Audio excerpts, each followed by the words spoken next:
दोस्तों, जब कल्लू कौवा अपनी पत्नी के लिए भोजन लेने जाता है तो वह एक पेड़ से टकराकर गिर जाता है, जिससे उसको काफ़ी चोट लग जाती है। चोट लगने की वजह से वह उड़ नहीं पाता है। फिर मोनी चिड़िया कल्लू कौवा को उठाकर उसके घर ले आती है। कल्लू जी, आपको क्या हुआ? ये खून कैसा लगा है आपको? सुंदरी, अब मैं कभी उठ नहीं पाऊंगा। सुंदरी कौवी, कल्लू कौवा एक पेड़ से टकरा गए थे, जिससे कल्लू कौवा का एक पंख टूट गया है। ये बहुत बुरा हुआ सुंदरी कौवी। अब कल्लू कौवा कभी नहीं उड़ पाएगा। फिर सोनी चिड़िया अपने घर चली जाती है। घर में और कोई कमाने वाला तो था नहीं।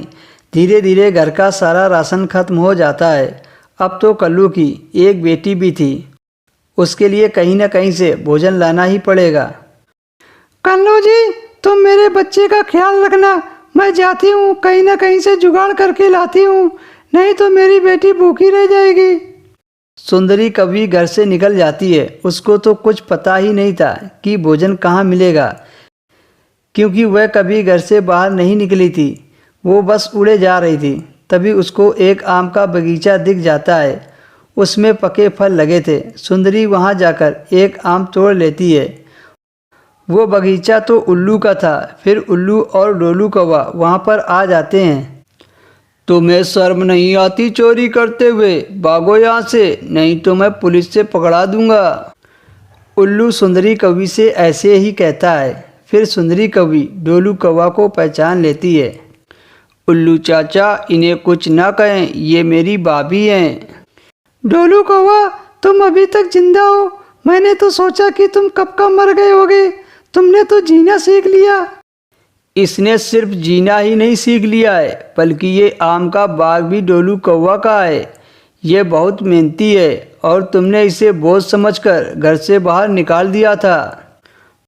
भाभी, मेरा भाई कैसा है? मुझे अपने भाई से मिलने को बहुत दिल करता है। तुम्हारे भाई का पंख टूट गया है, वो अब उड़ नहीं सकते। डोलू, मुझे माफ कर दो। शायद मैंने जो तुम्हारे साथ किया है, मुझे उसी की सजा मिली है। मेरे पास खाने को कुछ नहीं था। मैं भोजन ढूंढते ढूंढते यहाँ तक आ गई। भाभी, आप ऐसा ना कहें। मैं आपकी आज भी उतनी ही इज्जत करता हूँ जितनी पहले करता था। फिर डोलू कौवा फल लेकर अपनी भाभी के साथ अपने भाई के घर जाता है। डोलू मेरे भाई, मैंने तुम्हें बहुत ढूंढा, तुम कहाँ चले गए थे? उल्लू चाचा ने मुझे अपना बेटा बना लिया है। मैं अब उन्हीं के साथ रहता हूँ। भाभी, आप चिंता ना करें, मैं हर रोज़ फल दे जाया करूँगा। उसके बाद डोलू कौवा अपने भाई और भाभी का ख्याल रखने लगता है।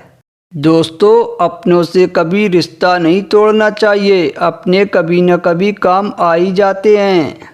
दोस्तों, कहानी आपको कैसी लगी कमेंट करके ज़रूर बताएं। और हर रोज़ नई नई कहानी देखने के लिए हमारे चैनल को सब्सक्राइब कर लीजिए।